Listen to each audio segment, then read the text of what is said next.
WMFD.com. It is Coffee Talk with Jay Fox, live from the studios at WMFD-TV. And we are talking about resilience today because May is Mental Health Month. We want to thank our sponsor, the Cove Coffee Shop and the New Cove Pizza Company in Old Town, Ontario, Ohio. And we want to introduce our panel today. Joe Trolian is the Executive Director of Richland County Mental Health and Recovery Services Board. He's been in that position since 2007. Erin Schaefer is our friend from Catalyst. She is the Executive Director. You know that every year we do a big telethon to support the efforts of Catalyst, and just celebrated our best telethon ever in our 30th year. And last but not least, the woman who makes my favorite soups, salads, and sandwiches, it's Susan Vander from Doc's Deli on Glessner Avenue. And we've got a lot to talk about. We're going to begin this morning with Joe, and May is Mental Health Month, but you guys have chosen to go off the board for 50, as Jack Barry would have said on The Joker's Wild. And there's an outdated reference for you. I got it. You got it. And chose a theme of resilience. First of all, why did you choose that theme, and what does resilience mean to you? Well, the national theme was going to be You're Not Alone. And frankly, I think we've had plenty of hearing about being alone, not being alone, loneliness, the whole 9 yards with this COVID epidemic. During May's Mental Health Month, we typically like to focus on mental health and wellness, which to me it just doesn't fit the theme. So I wanted to go and talk about, frankly, what we've seen over the past year. And that is, yes, we've all been through a very traumatic experience, but we have seen significant amounts of resilience from businesses, from people, from organizations, and it's made all the difference. And so that's what we wanted to focus our theme for May's Mental Health Month on. So when you think about resilience, because resilience, I mean, it's an all-encompassing word, excuse me, but it's not exactly that easy to put into practice. So you talk a little bit about the 4 pillars and how that is, exemplifies the theme. What does resilience mean in that regard? How do we put it into practice? To me, resilience, it has the 4 pillars, as you said, that there's perseverance, adaptability, increased knowledge, and moving forward. We've seen perseverance all over the board. We were all hit with things out of the blue. We kept moving forward because we didn't have time to settle down and say, okay, I'm just going to wait this one out. So we continued to move forward. We saw it in our behavioral health field with agencies that found new ways to deliver business, kept their doors open. I'm very pleased to say that the publicly funded agencies in our system never shut down. We kept moving forward because we knew at times of stress is when our services are needed the most. To me, that's perseverance. Adaptability, we came up with new ways to deliver service. We went from a face-to-face primary system to doing face-to-face, hybrids, online. Give us a call. We were calling out from helplines rather than people calling in, doing lots of different things to try to make sure people were staying mentally and physically well. And that was our adaptability. We increased knowledge by making sure people knew where the services were. We also increased our knowledge by constantly checking on what we were doing to see what's working and what's not. Because this was a year of all new stuff. And we'd float a couple balloons, and some of them would go over like lead balloons. Some of them would take off and fly. And so we cut the ones that weren't working and move forward with the ones that were. And then finally, that whole piece of moving forward. We're continuing to develop. We've seen needs. We've seen different demands. And so we are now adapting our system to meet some of those needs. I'm excited to say, and I'm glad Erin's on here, we're going to be piloting our very first behavioral health urgent cares. Kind of expands on something Catalyst has been doing for years, which is their walk-in clinic, but this is now going to be offered 6 days a week. It's going to be offered in the evenings. And so people are going to be able to come in for those services because we know that the time to get help sometimes that window is very narrow. When you finally come to that conclusion, I need help, you need to be able to get in for services as quickly as possible. And it isn't okay to be able to call and go, okay, well, we'll get you in a couple of weeks. We want to be able to move people in sooner. And so this is going to allow us to be able to do that. How does an individual know that they need help, Joe? I would like to say everybody just wakes up and has an epiphany, but that's typically not what happens. A lot of times it's a loved one, it's a close family member, a friend, somebody who is noticing changes, noticing things are different, noticing that you're coming to them and wanting help, because that's usually where we go. We go to our friends first for help. And you can see the look on their face when they're like, I don't know what to do. And that's a huge red flag that, okay, now we need to bring in some professionals to really kind of look at this situation from a completely different vantage point.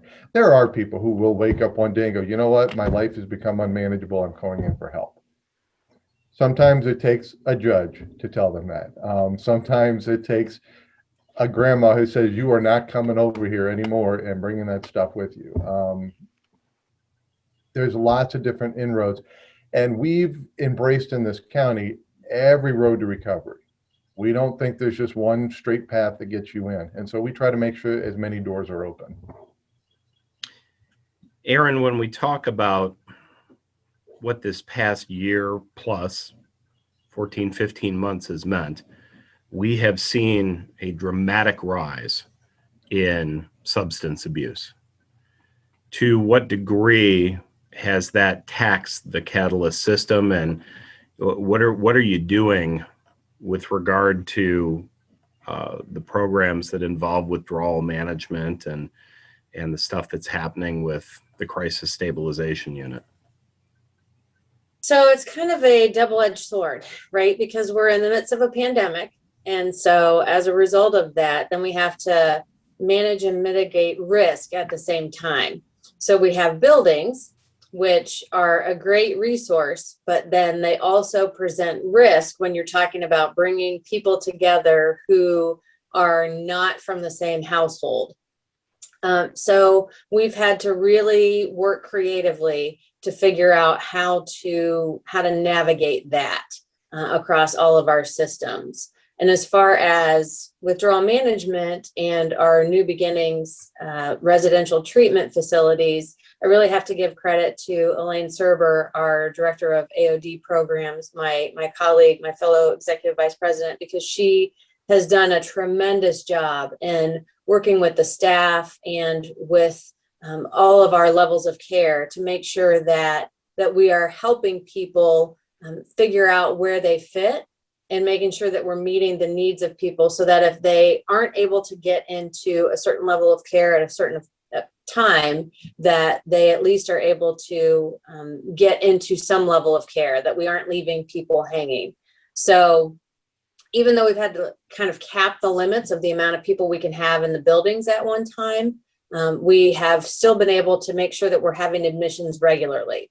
So withdrawal management has had people coming in consistently. We've then filtered people into the residential facilities regularly. We've moved people from withdrawal management to our stabilization unit. If then they have to wait to be able to get into residential treatment at the right time. We've had people come to the stabilization unit if they've stepped down from the local hospital or the state hospital. So we've really worked across all of our systems to try and meet the needs of all the people that we serve. So that's what's helped us, I think. When you talk about resilience, it's the resilience of our staff, that they have been very adaptable and that they've been very creative in looking at, what's in the best interest of the people we serve, and how can we best serve this person right now in this moment, and making sure that we are doing that and not just saying, I'm sorry, we don't have anything available, so come back way later or at another time. It's really, how do we help you right now? What do we have that's available right now? And also working with people throughout the community. We don't exist in an island. We aren't out here by ourselves. We have a lot of other agencies and partners in the community. And so because of those relationships, then we've really been able to use those and really work together with other agencies and other partners to find out who else can be helpful, who else can we work with, who can help us to stabilize the person in this moment. And so that's been really helpful. The last 15 months has been characterized by behavioral change for many, many people. Their daily lives have been disrupted. They've fallen into a new routine. Sometimes that new routine includes bad habits. Do you think that the next 12 months will be worse in that regard as people finally realize, look what I've done, than the last 15 months have been? So I think from my perspective, I know Joe talks about this a lot, that for us, the crisis isn't always immediate. When the world's in crisis and we were all in collective crisis at the same time, we oftentimes see the delayed effect. And so what we are seeing now and what we've been seeing, I would say, over the last 6 months is the delayed impact of what people have been dealing with. Because if you think about what people go through, I mean, you're kind of you're in survival mode, right? I'm in survival mode. I just have to get through this. And then once you realize maybe you've gotten through it, maybe you've gotten the vaccine, maybe you're back to work, and then your body can kind of relax, but then you feel the impact of that. And then you can recognize the trauma that you've gone through, whatever that is. And that's when the experience kind of comes to light. We've now hit a year since this has happened. Those anniversaries come up and people start to relive what that has been. Sometimes they don't even have a cognitive awareness of it, but physically your body knows and it has an awareness of it, whether it be memories of, smells. So spring, we all kind of went through spring. So the reawakening of spring and the smells and the things that are happening, all of that is a trigger, even if people aren't aware of that. And so for us, we're seeing that influx of people who are having, again, symptoms that they're maybe not even aware of. They just know something doesn't feel right, and they now need to come and deal with and process how this has impacted them, and maybe the changes that have occurred for them, for their families, for their world. There are lots of people who have talked about the impact of COVID itself, if they've had that within their families. Many people haven't had the opportunity to grieve.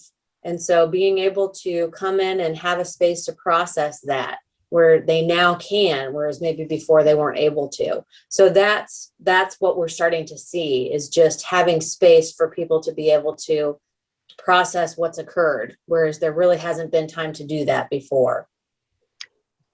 With the theme of resilience, we know that not everyone comes to the table with the same skill set or the same capabilities. How do you, as a counseling service, teach those coping mechanisms so that people don't fall into the behaviors that are detrimental to their health, whether they're, it's alcohol abuse or drug abuse, or there's a myriad of other things that it could be. How do you teach them to cope? So what's interesting is, as somebody who's been trained in solution-focused therapy, one of the things that's always interesting for me is to help people kind of go through the pattern of recognizing times when they actually have been successful in navigating things, maybe that they're not even aware of. When have you been successful? When have there been times when you've been able to cope and you haven't used drugs or alcohol or spending or, sexual activity or those kinds of things? Oftentimes people aren't even aware of their own resilience. And so it can be really rewarding as a counselor to help people recognize the strength that they have within themselves that either they've forgotten or they're not even aware of. And so for me, I know as a therapist, that's been something that's been rewarding, is to help people find maybe those skills that they actually do have that they're not aware of, or hints of those skills, and helping them really to unearth those and to really develop those even further. And so that's really a great thing to do. And then also to help them with those peers, also peers in their community, to help them find those peers who can help them further along then in developing those skills. Now, a lot of folks who are in the business community have suffered during this time frame. Some businesses have closed. Other businesses were fortunate enough to be resilient and get through to the other side.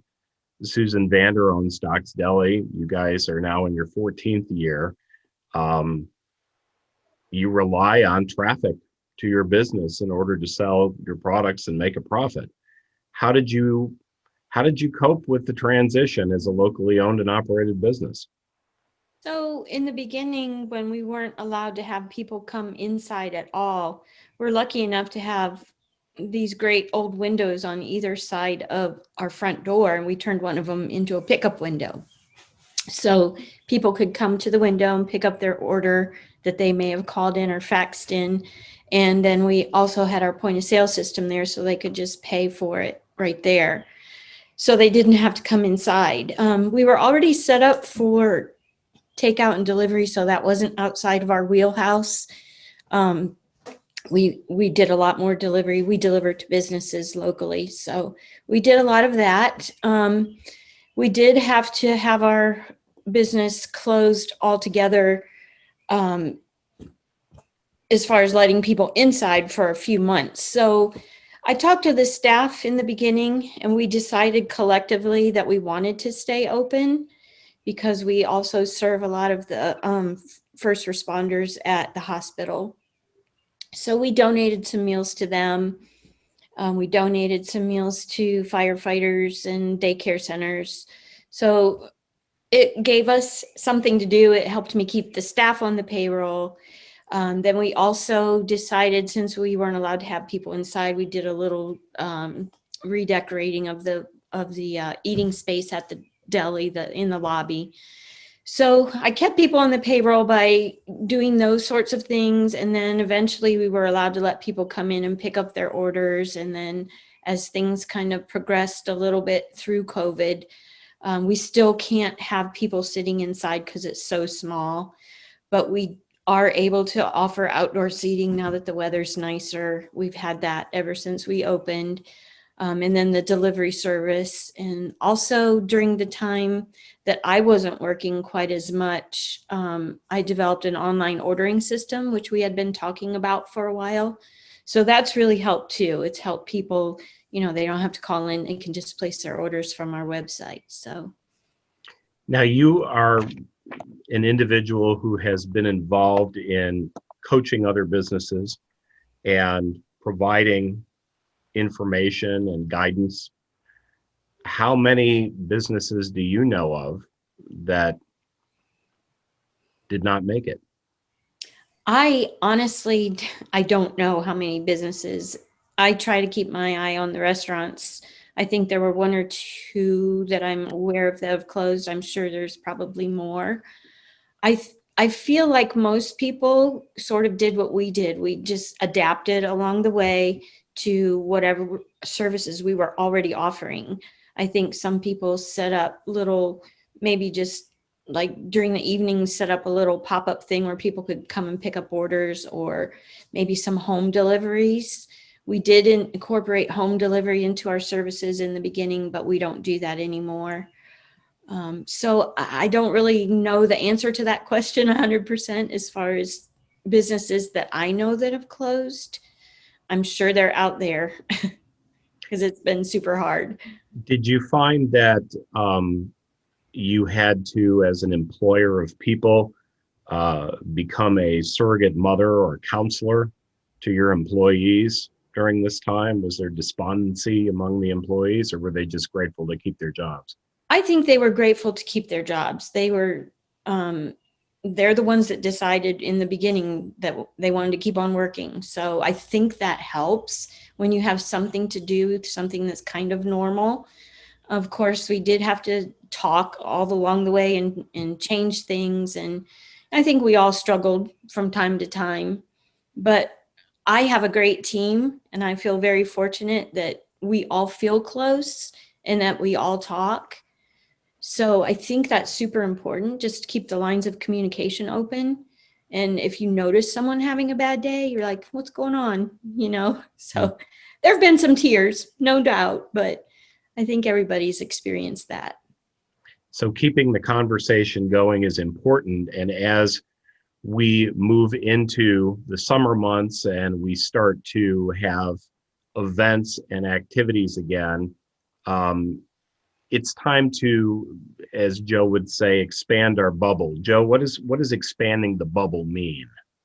Well, I'll tag team off of something Erin provided. Catalyst put out an initiative we kind of jumped onto of Strive for 5.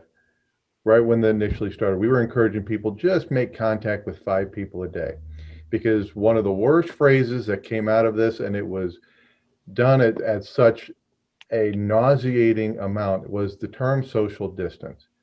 We wanted people to be physically distant. The fact that we preached social distance, to me, was just a subliminal message that people should be isolating. And it was the worst thing that we could have possibly put out there. So Strive for 5 was a counter to social distancing. It was saying you can be physically distanced, but pick up the phone, go online, text somebody, make contact with at least 5 people a day. Now I'm saying double your bubble. We're starting to get a little better, so let's expand that to 10 people. Let's go out in the front yard when we're mowing and at least shout across the lawn to the neighbor and say hi and see how they're doing. Check in and see, I felt really bad. I lost a dog this winter, and one of our neighbors just found out, and this was like 3 months ago, and she went through the whole, oh, I'm so sorry, and all that, and we're like, oh, we forgot to tell them. So it's just making sure that we're involving people. And yes, you can keep your physical distance, but don't be socially distant. Be socially close, be socially involved. What are some of the programs that you're going to be offering in the coming months to help people re-engage in the community? What's on the agenda for the summer? Well, we have a big kind of initiative that we're working on called Be a Good Neighbor. It's springboarding off our Know It Before You Need It. And this is just to start bringing people out into the community. I know, let me pull up my calendar here. Because I know Catalyst has a big Wednesday event coming up. In fact, Erin, if you don't mind talking about that, or I'm going to be sitting here shuffling papers looking for it. So. Sure. We have a Wellness Wednesday, which will be on the 12th, Wednesday the 12th. It's going to be from 12 to 5:30 at our rehab center building and in the lower level in our conference room. And if it's nice enough, which, we'll hope the weather will cooperate and we won't have the rainy weather we've been having, then we can have some of the activities outdoors. But we will also be offering a vaccine clinic during that time. Our pharmacy that's co-located here, Genoa, they're going to have vaccines available. So if anybody wants to get their vaccine, they can come and do that. We will have information just about our services, ways people can get connected if they've ever wanted to know what kind of services are available, what can I do if I'm interested, if I have a family member that I'm concerned about, they can come and just get some general information about how all the different variety of services that we have and what that means, what that looks like. We'll have people across the spectrum from our agency, information about our stabilization unit, information about our different residential facilities, information about vocational services. I mean, just the whole spectrum. So we just really encourage people to come out. We'll have a training on Narcan. Dr. Baca will be here and he will be doing a training on Narcan. So people can get information about that as well, which is absolutely life-saving. So we just really encourage the community to come out and get some information. And we will make sure that we're physically distanced, but we'll be socially interacting. There you go. And as that week goes on, there's the Bike-a-Palooza event from 9 to noon on the 15th, which is a Saturday morning at North Lake Park. That is followed by the Stretch for Mind, Body, and Spirit at Marshall Park in Ontario on the 17th. That is a 7 to 8 p.m. event that is open to the public. And then the Suicide Prevention Walk happens on Saturday, the 22nd of May at 11:33 a.m. in the square downtown Mansfield.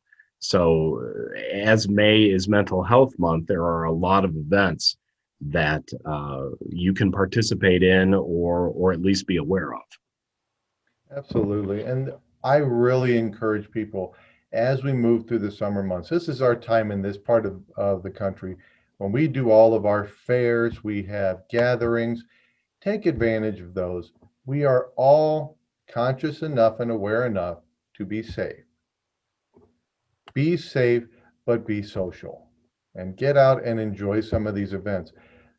I'm hoping this is the summer where everybody says, yep, that was the light at the end of the tunnel. That was where we needed to be, so that we can springboard into a new school year with the teachers feeling a lot more refreshed, a lot less confused than they were this year and stressed out, that we can all continue to move things forward. Because I refuse through this entire pandemic to refer to the new normal.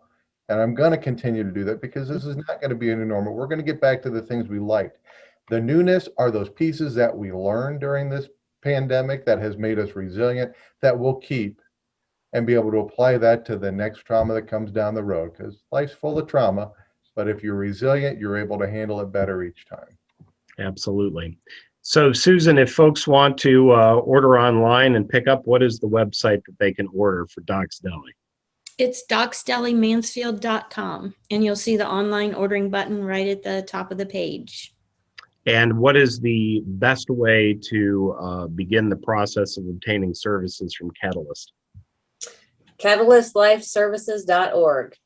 Just go to CatalystLifeServices.org or call our helpline at 419-522-HELP, 419-522-4357. And that will get people started, and we'll get them in here, and would love to see people. And Joe, you referenced a community resource that gives people one-stop shopping. What is that website?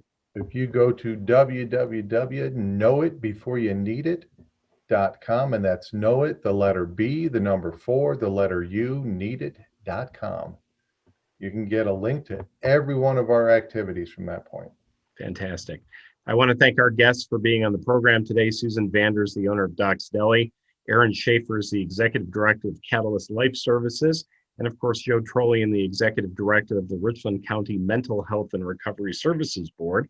And you've been watching Coffee Talk, a service of WMFD-TV and also on WMFD.com, sponsored in part by the Cove Coffee and the brand new Cove Pizza Shop in downtown Ontario. And I got to tell you, if you haven't had the pizza, it's really, really good. So that's our non-paid, shameless personal endorsement for the deliciousness that is their pizza. I'm Jay Fox. Thanks so much for watching Coffee Talk, and we'll see you next time right here at WMFD-TV.